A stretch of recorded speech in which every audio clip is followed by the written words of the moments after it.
world you are about to visit is not the polite, refined Victorian England, often painted in history books or remembered in portraits of stern men and finely dressed women.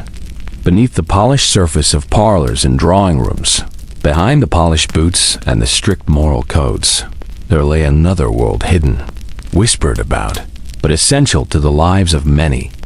So before you get comfortable, take a moment to like the video and subscribe, but only if you genuinely enjoy what I do here.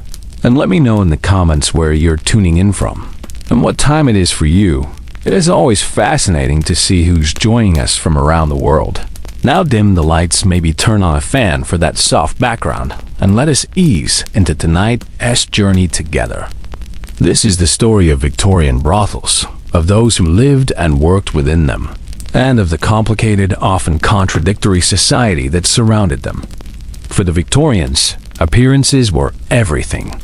Respectability was a shield, fragile, carefully maintained, and endlessly scrutinized. A man could sit at dinner beside his wife, children, and guests, his manners impeccable, his reputation spotless, while only hours before, he might have stepped quietly into another life, entirely into the dimly lit world of London's brothels. There, in the back streets and hidden parlors, women worked to survive, often carrying burdens heavier than any observer could imagine. Our journey tonight will be gentle, though the subject matter itself is shaded with difficulty. We will not linger on the lurid or the shocking.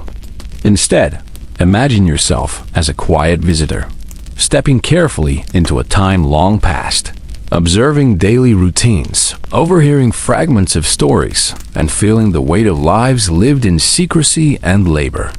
Over the course of this exploration, we will wander through 4 chapters. First, we will enter a brothel and see what life was like for the women who worked there, day and night, in cycles of exhaustion and hidden danger. Then, we will pause to listen to the story of one woman in particular, Annie Chapman, whose life ended tragically in the autumn of 1888, when the fear of Jack the Ripper spread through London.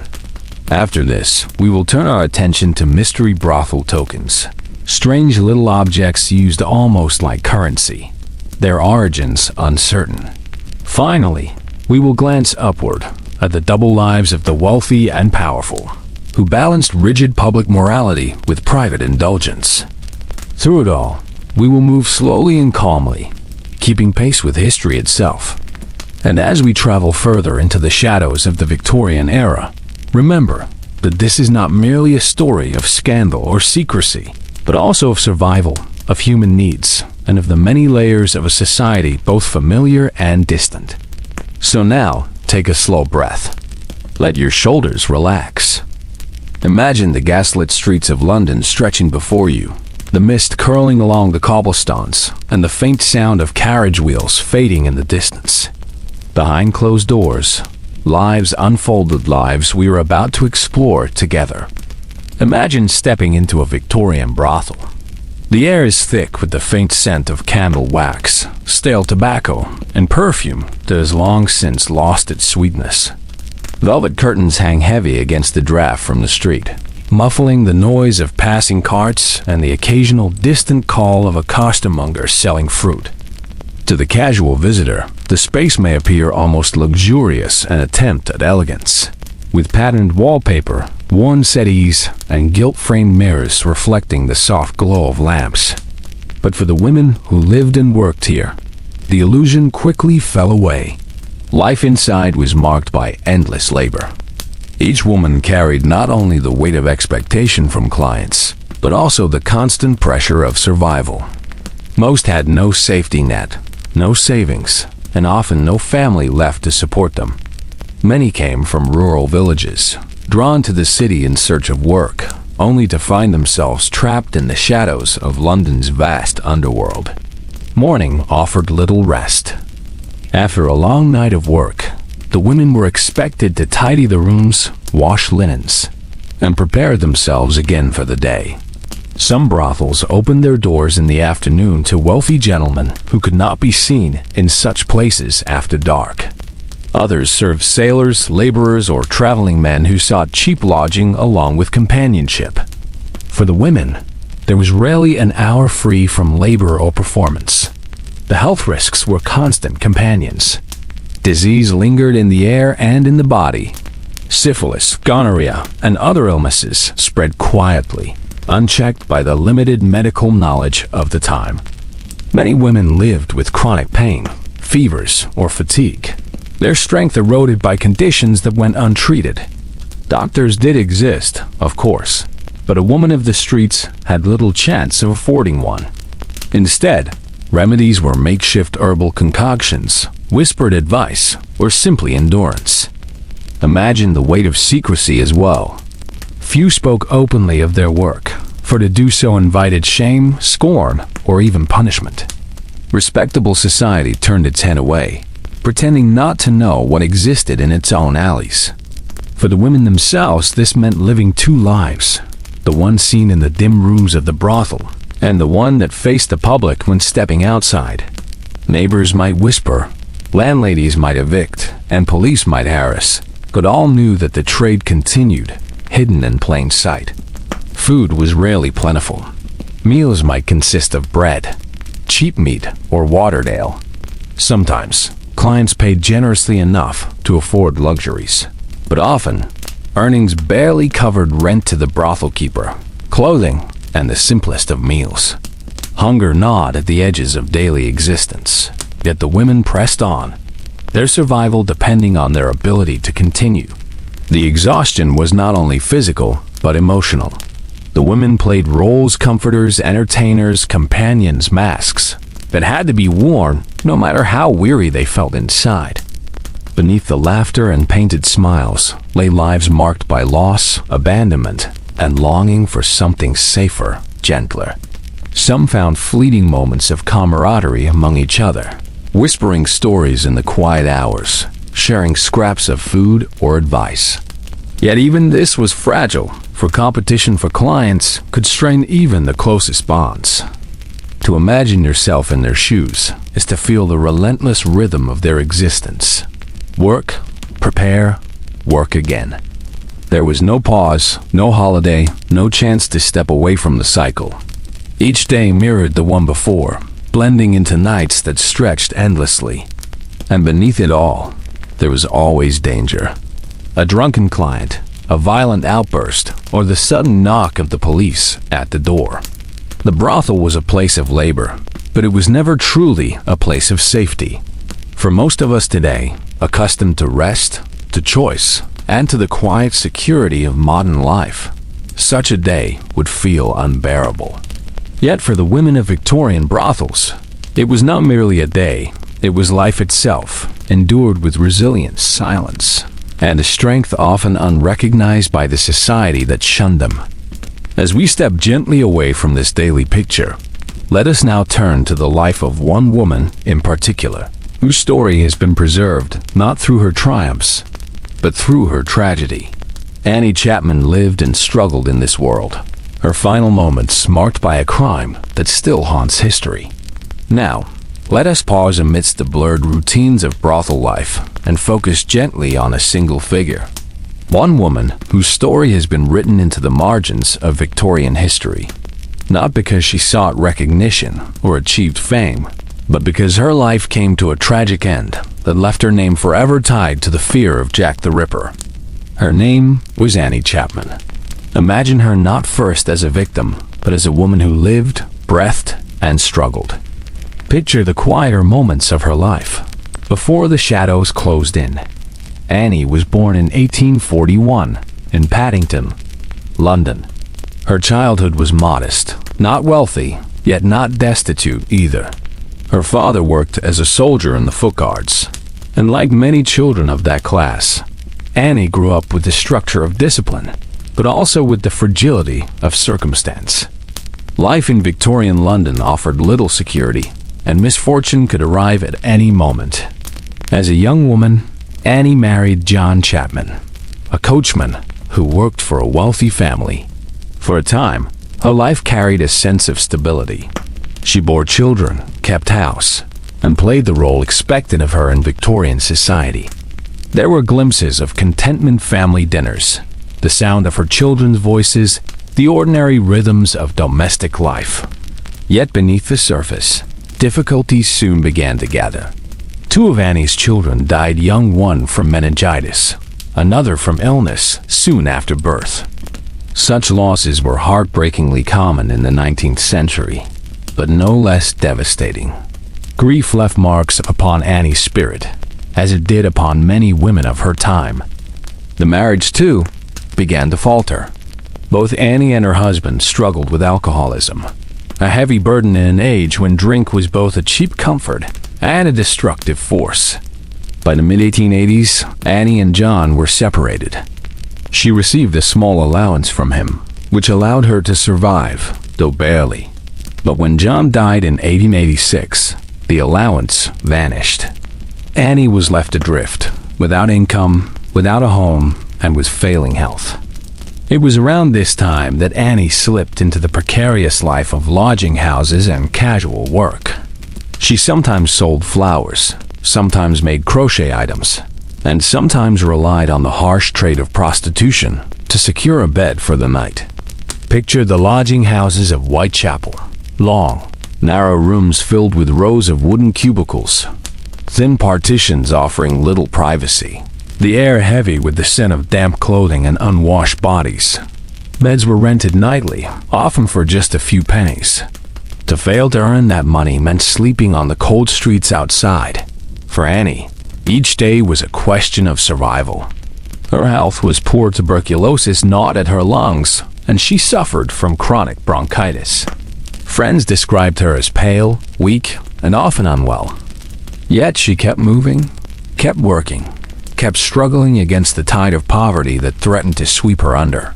In September of 1888, Annie was living in Spitalfields at a lodging house on Dorset Street. It was the very heart of the East End, a neighborhood thick with poverty, crime, and desperation. That autumn, whispers of a killer haunted the streets. 2 women had already been found murdered in Whitechapel, and the fear of Jack the Ripper was beginning to spread. On the evening of September 7th, Annie spent what little money she had on a bed in the lodging house. By the early hours of the 8th, she no longer had enough coins to pay for another night. The deputy keeper of the house remembered her saying, softly but firmly, "I shall not be long before I am back. Don't let the bed." With that, she stepped into the night air, determined to earn what she needed. The rest of Annie's story is preserved only in fragments. Sightings by a few passers-by, the testimony of neighbors, and the grim discovery that followed. Her body was found at dawn in the backyard of a house on Hanbury Street, her life cut short in violence. But rather than linger on the horror of that moment, let us instead step back and reflect on Annie herself. She was a woman who had lived 47 years, who had known family life, love, and loss. She had battled illness, poverty, and abandonment. She had walked the same crowded streets as thousands of others, each carrying their own burdens. Annie's story reminds us that behind the statistics, behind the fearful headlines and the legends of crime, there were individuals, real people, with voices, faces, and histories. She was more than the tragedy of her end. She was a mother who had lost children, a wife who had endured a difficult marriage, and a woman who, in her final years, clung to survival in a city that often offered no kindness to those who fell behind. Imagine her for a moment, not in that final scene, but perhaps years earlier, sitting in a quiet kitchen, the smell of coal smoke in the air, listening to her children's laughter. Or walking through a London park on a rare afternoon of peace, the sound of horses clattering by on the road. In such images, we glimpse the full person she was more than the sum of her hardships, more than the cruel fate that befell her. As we leave Annie's story behind, we carry with us the reminder that every brothel, every lodging house, every shadowed corner of Victorian London was filled with people like her, people whose names are forgotten, except when tragedy brought them into the light. From her life, we now turn to an object, small and curious, that sheds light on the secretive world she inhabited. Strange little tokens, passed quietly from hand to hand, once served as a hidden currency within the trade. What were they, and why did they exist? Let us gently follow that thread into our next chapter. Now, let us step away from the personal stories of those who lived and worked in brothels and turn our attention instead to an object. Small, often unnoticed, yet curious enough to puzzle historians. Imagine, in your hand, a coin-like piece of metal, perhaps bronze, brass, or copper. It is not an official coin, not minted by the crown, not legal tender. And yet, in certain corners of Victorian life, it carried meaning. These were brothel tokens. Their origins are somewhat uncertain, wrapped in mystery.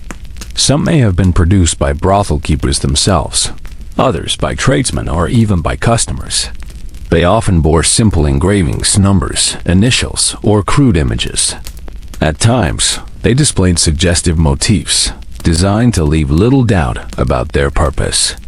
But their function was not straightforward, and historians continue to debate what role these tokens truly played. One common theory is that tokens served as a discreet form of payment. A man who wished to avoid the embarrassment of carrying coins into a brothel might purchase a token in advance, perhaps from a tavern or shop connected to the establishment. He could then hand the token to the keeper or the woman without exchanging official money in sight of others. In this way, secrecy was maintained. To the outsider, it was just a small trinket of little significance. Another possibility is that tokens acted as vouchers. In busy establishments, where many customers might arrive at once, a token could be given in exchange for service, ensuring that each client was served in order, without confusion or dispute. The token might even indicate a particular arrangement or a prepaid visit, sparing awkward negotiation in front of others. Still, other scholars suggest that brothel tokens were more symbolic than practical. They may have functioned as souvenirs, collected and passed along like curiosities. Some tokens bear dates or phrases, hinting that they were intended as keepsakes, perhaps even as secret jokes passed among men in private clubs. The truth is, we cannot be entirely certain. Few written records mention them directly, for brothels operated in the shadows, away from official documentation. What survives are the tokens themselves, unearthed in archaeological digs, found in old drawers, or kept in private collections. Their worn edges and faded designs whisper of a hidden world, one where money and secrecy intertwined. Imagine yourself stumbling upon one of these tokens, buried in the soil of a London street. The earth is damp, the air faint with coal smoke, and in your hand rests a small disc of metal, no larger than a coin. To most, it would look like rubbish. Yet to the historian, it opens a door. What stories might it tell? Who held it last? Was it carried in the pocket of a gentleman, concealed from his household? Or pressed into the hand of a weary woman, payment for her labor? The tokens remind us of the practical realities of the trade. Transactions had to be managed, privacy protected, and reputation shielded. In an era when morality was loudly proclaimed but quietly disregarded, such objects made the business of secrecy just a little easier. Consider, too, the symbolism of such an exchange. To pass a token rather than a coin is to acknowledge that what is being traded cannot be openly named. The token is both a payment and a disguise. In that way, it reflects the very essence of Victorian hypocrisy. A society that condemned prostitution publicly, yet quietly devised tools to sustain it. Some tokens bore explicit imagery, suggestive shapes, or words, leaving little to the imagination. Others were modest, marked only with numbers or initials, indistinguishable from trade tokens used in markets or fairs. This variation suggests that brothel tokens were not a single, uniform practice, but rather a collection of local customs shaped by the needs of individual establishments. There are even tales of tokens being exchanged outside of brothels, in drinking houses or clubs. They may have acted as a kind of ticket, granting entry or promising access later. Picture a gentleman sliding one across a polished wooden bar, the barkeep nodding in recognition, the token disappearing into a pocket. The arrangement would have been quiet, unspoken, but understood. And yet, just as easily, the tokens could vanish into obscurity. Dropped in the street, lost in a crack of the floorboards, swept into the dustbin. This is why so few survive today, and why each one discovered feels like a rare window into a past that preferred to leave little trace. To hold one now is to feel both closeness and distance. The object is real, tangible, heavy in the palm. But the world it belonged to is gone, its stories muted, its voices silent. All that remains are fragments and the imagination to fill the gaps. So, as you picture these small tokens, think of them not just as curiosities, but as symbols of the hidden layers of Victorian life. They represent discretion, secrecy, and the lengths to which people would go to maintain the delicate balance between appearance and desire. From the daily toil of brothels to the personal struggle of Annie Chapman, and now to these tokens, our journey through the Victorian underworld reveals not only hardship, but also ingenuity. People found ways to navigate the strict codes of their age, crafting small systems, symbols, and secrets to manage the contradictions of their lives. And so, with tokens slipping quietly from one hand to another, let us now turn our gaze upwards, away from the alleys and the dim parlors, to the parlors of the elite. To the men of power, wealth, and influence, who maintained immaculate reputations in public, yet lived a different truth in private.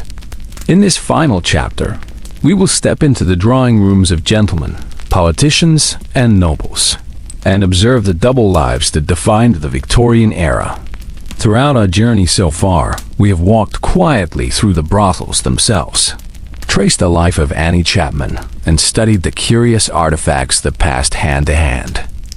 Yet to understand the Victorian world fully, we must now glance upward toward those who held influence and wealth. For prostitution in the 19th century was not only the business of the poor and desperate, it was deeply entangled with the lives of the elite. Imagine the grand houses of London's West End, heavy curtains drawn against the city fog, chandeliers glittering above polished dining tables, servants moving silently with trays of silver and glass. At the head of the table sits a gentleman, perhaps a politician, a banker, or a titled nobleman. His family, his guests, and his colleagues see him as a pillar of society, respectable in every gesture. His words are measured, his reputation carefully maintained. Yet, after the dinner ends and the guests depart, he may step into a carriage that carries him quietly across the city, into the poorer quarters, where another life waits. This was the double life of many Victorian men. Publicly, they were bound by rigid codes of morality. The Victorian era prided itself on self-control, discipline, and the upholding of family virtue. To be caught in scandal could destroy a man's career, strip him of status, and leave his family in disgrace. But privately, human desire did not simply vanish. And so, brothels, though despised in speeches and condemned in sermons, thrived with the patronage of the very men who denounced them. Some brothels catered exclusively to wealthy clients.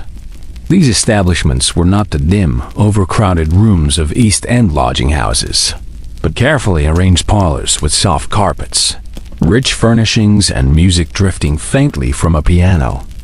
The women here were expected not only to provide intimacy, but also to converse, to flatter, to entertain as if they were companions at a salon. In such places, wine flowed, masks of propriety were set aside, and secrets remained locked within the heavy walls. The hypocrisy was striking, yet it was also carefully maintained. A politician might champion laws against indecency in public, while visiting the very places such laws targeted. A nobleman might lecture his children on chastity and virtue, while keeping a mistress in a private apartment not far from his home.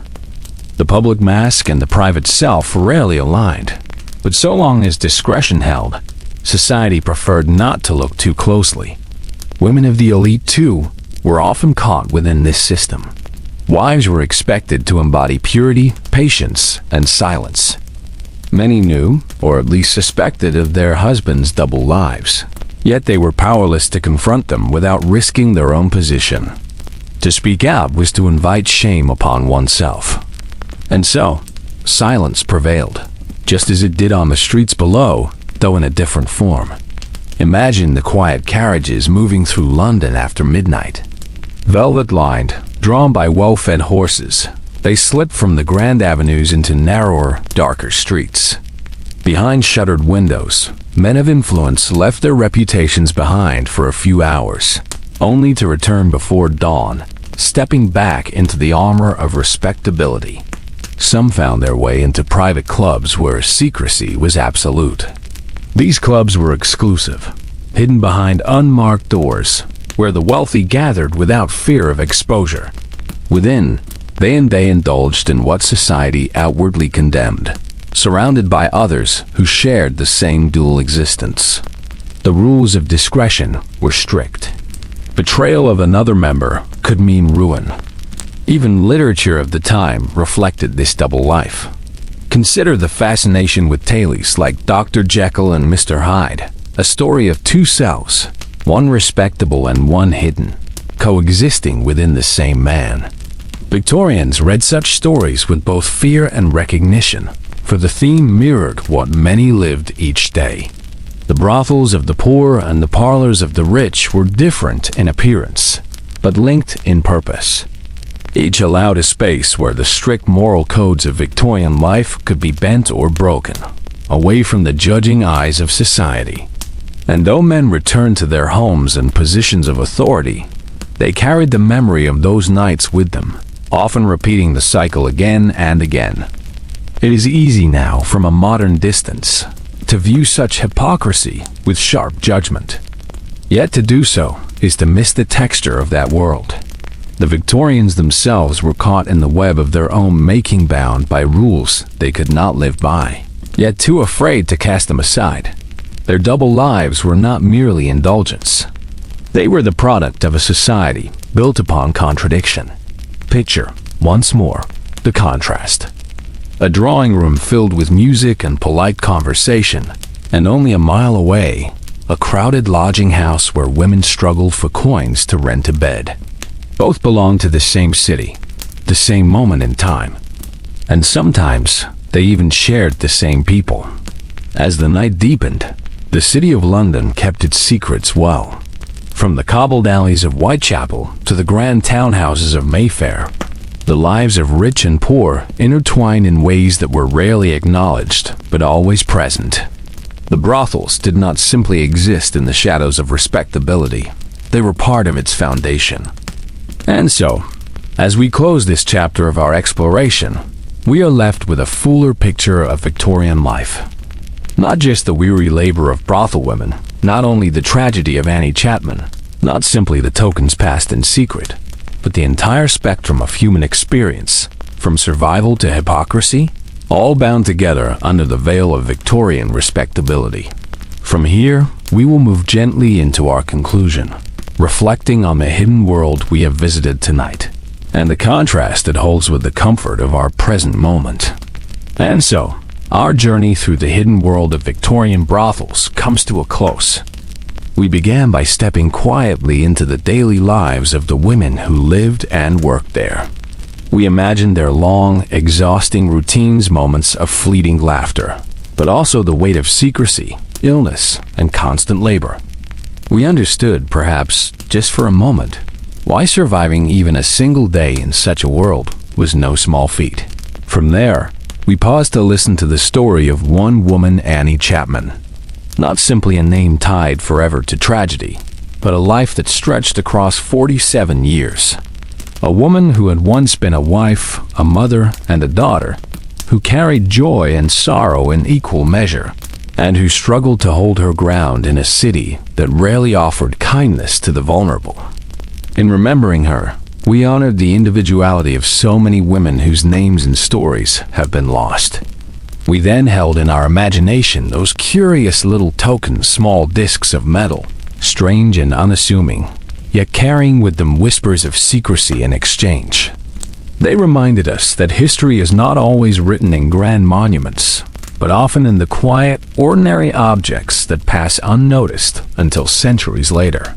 A single token found in the soil can open a window to a world that once hid itself from view. And finally, we looked upward into the parlors and carriages of the wealthy, the men of influence who carefully constructed their reputations while living private lives of contradiction. We saw how respectability in Victorian England was both a shield and a mask, and how the brothels of London were not only sustained by poverty, but also by privilege. Together, these four strands weave a fuller picture of a society that prided itself on morality, yet carried shadows at every level. It was a world of survival, secrecy, and contradiction. A world where respectability and scandal were never far apart. As you reflect on these stories, allow yourself to imagine Victorian London one last time. The cobblestones glistening faintly under the gaslight after rain. The clatter of a horse-drawn cab fading down the street. The smell of coal smoke and damp earth lingering in the night air. Behind heavy doors and drawn curtains lives unfolded complex, difficult, and very human. And yet, as the centuries have passed, the intensity of those lives has softened. The women who once laughed and cried in those brothels, the men who passed tokens in secret, the elites who lived their double lives all have faded into history's embrace. Their voices are quiet now, their struggles long ended. All that remains are fragment stories, objects, memories that we piece together with curiosity and care. There is comfort in that distance. The past can be observed gently, without the weight of living through it ourselves. We can honor the lives of those who endured without carrying their burdens. Their world becomes, in a way, a softly glowing lantern in the darkness, illuminating the complexities of humanity, while allowing us to remain in the safety of the present. And so, as we leave Victorian London behind, let us draw the curtain gently closed. The gas lamps flicker one last time, the sound of footsteps fades, and the city rests in silence. The people we have met return quietly to the shadows of history, their stories told, their struggles remembered. Now, turn your attention back to your own surroundings. Feel the softness of where you rest. Notice the steady rhythm of your breath. Unlike those who lived in constant uncertainty, you are safe in this moment, secure in the comfort of the present. History, with all its struggles and contradictions, can remind us of the value of what we have now: rest, warmth, and peace. If your eyes are heavy, allow them to close. If your thoughts wander, let them drift as gently as the mist over a quiet Victorian street. There is no need to hold on to every detail. The past will wait patiently, always there to return to another night. For now, you may rest. Good night.